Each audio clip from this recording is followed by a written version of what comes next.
Well, now moving on to the stories in detail. First of all, cricket, the first match of the Champions League T20 match between Otago Wolves and Faisalabad Wolves will be played on September 17th, Tuesday at the Punjab Cricket Association Stadium, Mohali. The other teams in the qualifier berth were Sunrisers Hyderabad from India and Kandurata Maroons from Sri Lanka. The top two teams from the qualifier will be placed in the groups. The team Otago Wolves is a part of qualifiers as it had won HRV Cup 2012-13, which is New Zealand's domestic T20 championship. However, finally relenting in the Indian soil with a lot of uncertain momentous, they reached Mohali. The main strength of Faisalabad Wolves is in the way of experienced players, Captain Misbah-ul Haq, who can handle any type of situation. Apart from skipper Saeed Ajmal, Asad Ali, Ehsan Adil, Mohammad Salman and Samiullah Khan Niazi are the key players having international exposure. Well, so we have Faisalabad Wolves and Otago Wolves, two relatively new teams that have been formed, we should say, obviously, and both of them have players who come from a lot of experienced background. Yet, they're two mixed compositions that have been clubbed up together for this venture for the first time. How do you see these two probably teams coming up out in this front now? You talk about the experience. Faisalabad Wolves, they're the champion in the Pakistan T20. Yes, so we're talking on the Champions League T20 front right now. With the way they have been formed, obviously, it is a mixed composition of players that has come into picture now. No, this is the same team who become a champion in Pakistan T20, and so is the Kiwis. And this should be a cracker of a match at Mohali tomorrow, because some of the best T20 players are playing for both the teams. Like for the Otago, New Zealand, one of the best T20 batsmen, whose score was 159, very first match of the IPL, if you remember, in 2008, which he scored for Kolkata Knight Riders against Bangalore. That's Brandon McCallum. He's a skipper and he is playing for the Kiwis team. And so their team is also having not only Misbah-ul Haq, the skipper, the world's best off spinner. I still consider. Yes, we have the backing, complete, Saeed Ajmal, not the Green Swan. The world's best off spinner is there in their team. So there will be a lot of surprises. You might see Misbah-ul Haq instead of a pace bowler starting the attack with an off spinner. So a lot of surprises in store. And the second match is also should be equally exciting, because Sunrisers, that is Sunrisers Hyderabad. Sunrisers Hyderabad skipper is Shekhar Dhawan. They have got Parthiv Patel, they have got Dale Steyn in there, Amit Mishra. It's a very good outfit. And they will be facing the ex-Sunrisers captain Kumara Sangakkara, who will be playing for the Sri Lankan outfit. So Kumara Sangakkara had a choice. He could have played for Sunrisers, he could have played for them. So he decided to play for his own country team. That's good. I will support that. So that is also going to be a cracker of a match. All four teams are very good, and both the matches tomorrow. First match starting at 4, the next match at 8 o'clock, so you can be glued to your TV. Well, it's a T20 game at the end of the day, sir, and we have seen a lot of T20 happening off late in the past couple of years, and the way the format has dominated also compared to the one-day internationals, it's been a major drastic change, and there's so much of cricket happening. Do you see this format of the game still going to be existing probably 5 years down the line also, the way it's turning out to be right now? It will proliferate further. It will proliferate further. You come back from your office, you come back from your job and go and enjoy 3.5 hours absolutely. But does that not mean that the genuinity of the game, or we should say the actual game where the format of the game really lies, has lost its value? And we have so much of T20 happening. We have different pools, we have different teams being formed together, players from different zones, different countries coming together under one team and representing that particular team. At the end of the day, it's no more the actual cricket but just a 120-odd ball game, probably. Yeah, as per statistics, 120-odd ball game. But the point is, you see all three versions of the cricket, if you are meaning that, the Test, the ODI and T20, all three will proliferate. It is not one is pitted against the other, one is complementary to the others. So all three must coexist at the same time. And let me also remind you, because of T20, we have got some great ODI players. Shekhar Dhawan has come up from say ODI, and he has repeated his feat in the Test match also. That innings at Mohali, who can forget? The point is, they are complementary. The main thing is, one who is good in one version of the cricket, he will generally be successful in all forms. Whether it is Kumara Sangakkara, he will take tomorrow's match, or Misbah-ul Haq, or Shikhar Dhawan, they have done well in all three versions, whether Dale Steyn's bowling, all three versions.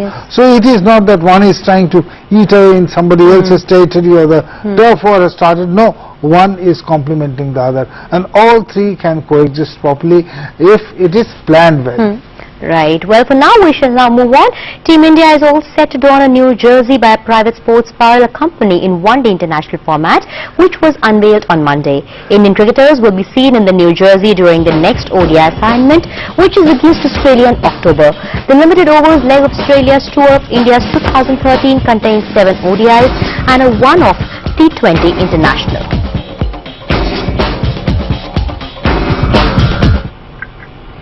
And moving on, Serbia will face defending champions, the Czech Republic, in the Davis Cup final after defeating Canada 3-2 in the semi-finals on Sunday. Janko Tipsarevic led Serbia into the second final in 4 years after defeating Vasek Pospisil 7-6, 6-2, 7-6. Earlier, world number 1 Novak Djokovic had beaten Milos Raonic 7-6, 6-2, 6-2 to level the tie at 2-2. Serbia, the 2010 champions, will host the November 15th to November 17th final against the Czechs, who defeated Argentina 3-2 in the semi-final in Prague. Novak Djokovic began the fight back and Janko Tipsarevic completed the job as Serbia overturned a 2-1 deficit against Canada in the Davis Cup semi-final on Sunday. In scenes reminiscent of their 2010 triumph in the same arena, world number 1 Djokovic beat big serving Milos Raonic 7-6, 6-2, 6-2 before Tipsarevic kept his nerve to beat Vasek Pospisil 7-6, 6-2, 7-6 in the deciding singles. Serbia's 3-2 win means they can now look forward to a home final against the Czech Republic, but it was heartbreak for Canada, who were looking to reach the final for the first time. That set the scene for Tipsarevic to take centre stage, and he calmed the home crowd's nerves with an emphatic tie-break, bringing the fans to their feet. The 29-year-old Tipsarevic, ranked 23rd on the ATP Tour, raced through the second set as the effects of a grueling 5-set win in Saturday's doubles took its toll on Pospisil. Tipsarevic took a commanding 5-2 lead in the third set, but Pospisil produced one final salvo to force his way back from the brink and set up a tumultuous tie-break. Pospisil saved 4 match points from 2-6, but Tipsarevic wrapped up the match in the most dramatic fashion, sending a winner past Pospisil, who had tumbled over. Serbia beat Czech Republic 3-2 in the 2010 semi-final in Belgrade before losing the 2012 quarter-finals 4-1 away. Well, sir, it's Serbia versus Czech Republic right now, and thanks to that awesome match, we should say somewhere, that led Serbia, if you look at it, but given the fact that Czech Republic is the defending champion, do you think it would be an easy ride for Serbia to move ahead against Czech Republic this time? Well, you see, Serbia at the end of day 2, they are trailing 1-2 against Canada. And then they leveled it and they won, And then on day 3, the most important day, both the singles were won by world number 1, that is Djokovic, and thereafter Tipsarevic, he is known as basically a doubles player, but he played some magnificent tennis yesterday and bet his higher ranked opponent in a straight set. Though 2 of the 3 sets were extended till the tiebreaker, that's notwithstanding, they played some fantastic tennis. And the surface, you must have noticed, it was an indoor clay court, which is very uncommon. It was an indoor clay court, and don't forget, only about a week back or so, they were all busy playing in the hard court at SAKSHI Mandwal in US Open. So the change of surface, and they played some magnificent. Of course, they're all great players. So changing of surface or changing of that is not much of a concern for them. They can adjust themselves. It's a huge concern, Sakshi. But for players at this level, it is not much of a concern. Yes, you're changing from one level to the other, one court from the other. They can adjust to that, and it's going to be a great final because Czech Republic also, hopefully Thomas Bedrick, who is world number 5 now. World number 5. He is going to play for Czech Republic. They have also got a strong team. But the point is, if you consider, because he is very consistent, Novak Djokovic, and if he wins his 2 singles, which he is expected to win, which he is expected to win, they have to win 1 more matches out of the 2 reverse singles by Tipsarevic and the doubles. So they have to win 1 of the 3. But Czech Republic, as you know, Leander Paes has also said, if you want to win a doubles tournament, take your partner from Czech Republic, whether it's Martin Dam or Lucas Glavy or the present partner Radek Stepanek. So Radek Stepanek, Thomas Bedřich, they were a good team, but at the moment Serbia is definitely ahead because of the way they have shown, the mettle right now. 2 singles, Sipsipsevic can win 1 single. So the game would be sealed obviously after that. It will be boiled down to winning 1 more singles. Doubles I am giving to Czech Republic. Really, doubles they have got a great team and all of them are great doubles players. Radek Stepanek and all will play. He had played the last match also. So defeating Argentina. So it will be a great finals in November, and it's going to be played in Serbia. Remember 2010, from the Davis Cup match onwards, Djokovic was absolutely a different player. That was a game changer. Davis Cup they won, and thereafter I think he won consecutive 34 matches. He was 34 matches he won one after another. It was a great season for Djokovic after winning the Davis Cup. So again after 3 years they are going to meet Czechoslovakia this time. Favorite is still because they have got 1 singles player who is world number 1. So favorite is Serbia. Yes, definitely. Well, on that note, with the money on now for Serbia, we move on. Liverpool manager Brendan Rodgers takes on his former club Swansea on Monday night football, looking to extend the Reds' 100% start to the new season. Successive 1-0 victories over Stoke, Aston Villa and Man U secured thanks to Daniel Sturridge's goal and Simon Mignolet's excellence have raised expectations on Merseyside, and another 3-point haul will turn the Anfield output to the top of the table.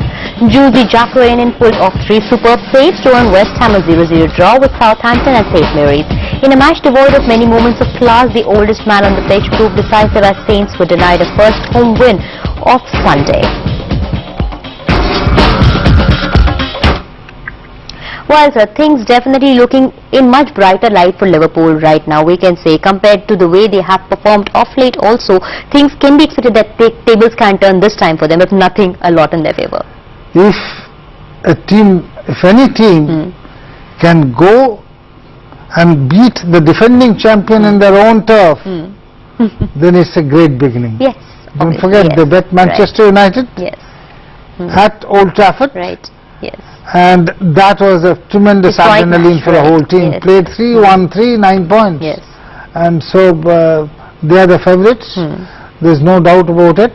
And the Stephen Gerrard is again, that old man is in tremendous form. That midfielder is the key to the Liverpool team.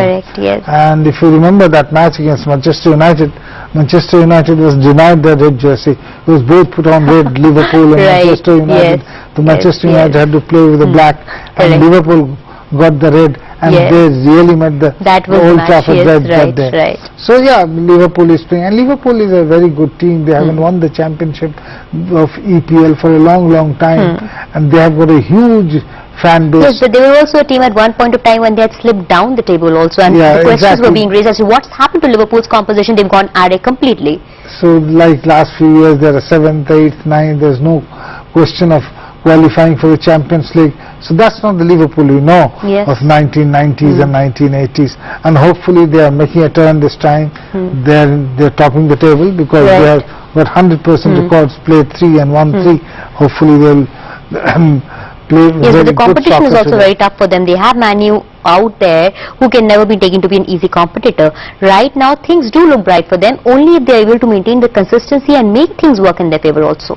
Yeah, absolutely. They have won against the other teams in the contentions, the Chelsea, the Man City. Man City is not having a very good season this time. Arsenal is a good team. So these are the teams who are little ahead of Liverpool in the last 4-5 EPL seasons. So Liverpool is looking good this time, and hopefully they will fare much better this time. And if they are within the first 3, who knows? Next year they will be the Champions League direct entry. Right, but that's a very big call to be asked. Hopefully Liverpool could be in the top 3. But for now, we move on. Cristiano Ronaldo signed a new contract with Real Madrid that will keep him at the Spanish club until 2018. The 28-year-old Ronaldo ended months of speculation surrounding his future by inking a deal with club president Florentino Perez that extended his former commitment to Madrid through 2015 by 3 more years. Meanwhile, world record signing Gareth Bale scored on his first appearance for Real Madrid, but it was a bittersweet debut for the €100 million man as Real dropped their first points of the season in a 2-2 draw at La Real. Real Madrid have moved to tie Cristiano Ronaldo to the club until the end of the 2017-18 season by agreeing a 3-year contract extension with the prolific Portugal forward. The announcement of the deal on Sunday ended speculation about a possible return to Manchester United in 2015 when his previous deal expired. Ronaldo left the English Premier League club in 2009 to join Real for what was then a world record fee of €94 million. Big spending Real president Florentino Perez and the 28-year-old Ronaldo signed the new contract at the club's Bernabeu Stadium and appeared before the media at a glitzy ceremony on the Giant Arena's VIP tribune. Neither Ronaldo, who said 2018 could mark the end of his career, nor Perez provided details about his salary, but Spanish media reported that his net annual wage would rise to €17 million, making him one of the world's best-paid players. Ronaldo will likely line up alongside record signing Gareth Bale, who eclipsed the Portuguese as the most valuable player in soccer when he joined from Tottenham Hotspur for a fee of €100 million this month in Tuesday's Champions League Group B opener at Galatasaray. Well, so Real Madrid couldn't have asked for more at this point in time. It's a big good news for them. We have Ronaldo being sustained or actually carrying on with Madrid for the next 3 years, and that's a big thing for Madrid at this point in time. Yeah, I think CR7 deserves it. I mean, the hype about Gareth Bale, who got Yes, 100 million. So he definitely deserves much more, and he is getting 30% more than what he got. Yes, that he is, got of course, earlier, right? That's not official yet, but it is understood that he obviously will get more than that. And CR7 is a different species altogether. Yes. You know that he is known as a CR7. Yes. Cristiano Ronaldo is the shirt number 7. And it is extended till 2018. And he has also said that probably at 2018 will be my last year of that international career. We hope that it gets extended. He played for 6 years in Manchester United before coming to Real Madrid. He is a great player, great entertainer, and what a scorer. And the fans would just love to see him going on. Like Tendulkar we have, the fans would just love it out there. Well, for now we move on. Playmaker Fernando Gago revived Boca Juniors after missing their defeat at Olimpo last weekend by inspiring them to a 2-0 win over Racing Club at La Bombonera. Boca moved within 2 points of leaders Newell's Old Boys and within 1 of San Lorenzo, Argentinos Junior and Arsenal, who were held by River Plate to a 1-1 draw.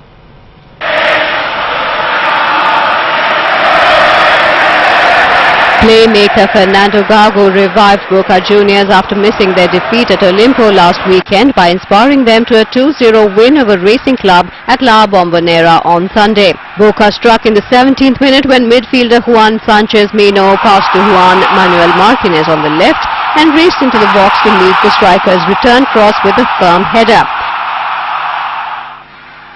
The home side went further ahead in the 67th minute when midfielder Jesus Mendes lobbed the ball into the middle where striker Emmanuel Gigliotti beat goalkeeper Sebastian Saja with a header. Gago had marked his return to Boca 7 years after leaving them for Real Madrid with a fine performance in a 2-1 home win over the Vélez Sarsfield 2 weeks away.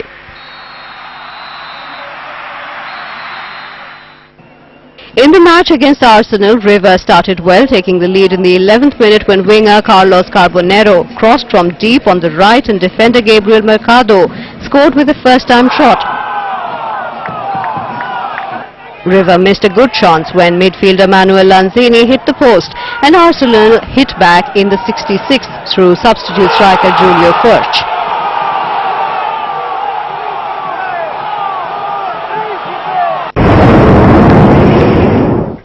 And some great news for the Indian football lovers. We have popular Mohammedan Sporting entered the Durand Cup football final after a lapse of 20 years when they beat Mumbai Tigers 3-1 in the first semi-final at Dr. B.R. Ambedkar Stadium. In the final of the 126 Durand Cup on September 19, they will meet the winners of ONGC and Indian Navy, which will be played tomorrow. This is Mohammedan Sporting's 5th appearance in the Durand final. Well, so this is obviously a big news. Also, not just for Indian football, but if you have a look, we have had Mohammedan Sporting after a gap of 20 years almost, when we had almost this club dying out. It's once again revived its existence and show that it still exists out there. It's just its 5th appearance in the finals, but after a gap of 20 years, if you look at it. You see, Mohammedan Sporting Club hasn't come to play Durand for the last about 5 years. 5 years, so. yes. That is one thing. It's a great club. It was the best club in India in 1940s, 1930s. Yes, right. They got the Calcutta Football League when those British teams used to be there from 1934 to 38. And this time the most heartening news is they'll be playing in the I-League also, I-League First Division. Because they got promoted. They have formed a very good team, very formidable team. Osby is there. They've got a very good team. Like they have won all 3 matches with consume at ease in this time in Durand. They won the first match 4-2. They won the second match 4-1 against Army Green. And both the matches were the quarter-final league matches. And today also, before half-time, they scored a couple of goals. So they were leading 2-0, and after they scored the third goal, the little bit of complacency, and they conceded a goal.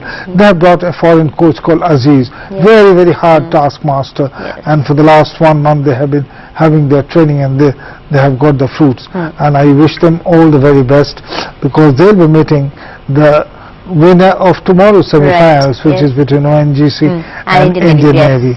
So hopefully Aziz's boys will play some superb football against them. So that's assuming your money is obviously on Mohammedan Sporting by this time. Mohammedan Sporting. Well, we move on. Saina Nehwal has decided to give it a miss, while Parupalli Kashyap will also skip the Japan Open due to an ankle injury. And in their absence, young PV Sindhu will spearhead the Indian challenge at the USD 2 Japan Super Series tournament starting tomorrow. Tired after the hectic Indian Badminton League, Saina decided to take rest, but Kashyap was forced to pull out at the last moment as he could not recover from his ankle injury while he suffered during the IPL. And moving on, Sebastian Ogier's way to replace former teammate Sebastian Loeb as World Rally Champion will go on for another 3 weeks despite this victory at the Rally of Australia on Sunday. The 29-year-old Frenchman's 6th victory of the season for Volkswagen left him just 1 point shy of an unassessable lead over Paul Thierry-Neuville in the driver's standings with 3 rounds of the championship remaining. Belgian arrived dramatically snatched second place over from Citroën driver Nico Hülkenberg, while Finn suffered a puncture on Sunday's final stage. That was just enough to deprive Ogier of the chance to celebrate his first world title at the seaside resort of Fox Harbour.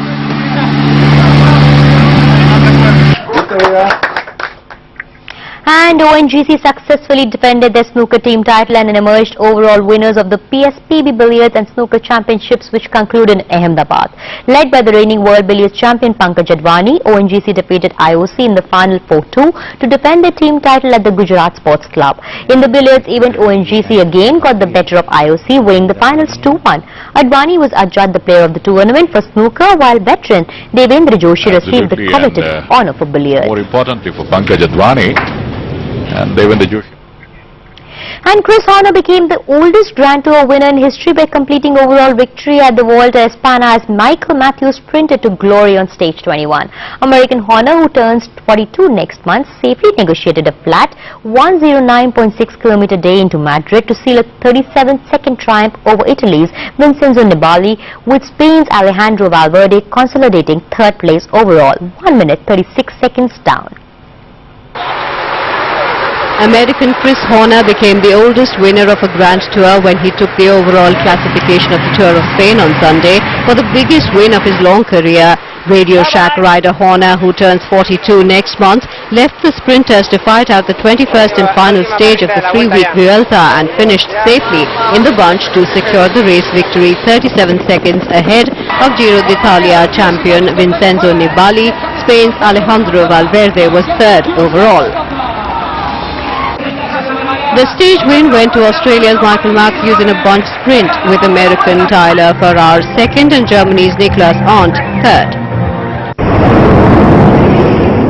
Well, before I leave, I would now like to thank our sports expert, General Utpal Bhattacharya, for joining us. Thank you so much, sir. Thank you. And at last, let's have a quick look on the top headlines once again. Champions League T20 starts with qualifiers. Faisalabad take on Otago in tomorrow's match. Serbia to face Czech Republic in Davis Cup final.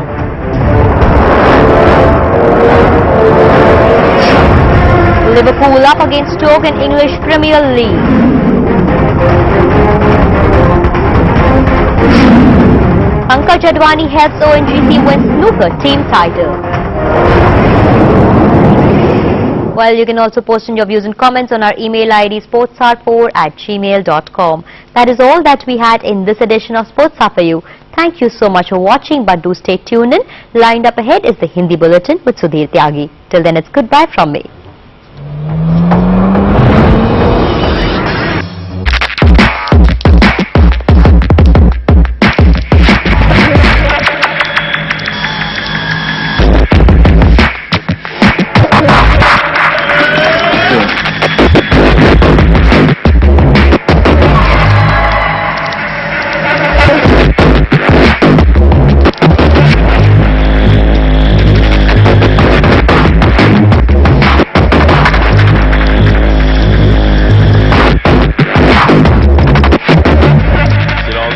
program.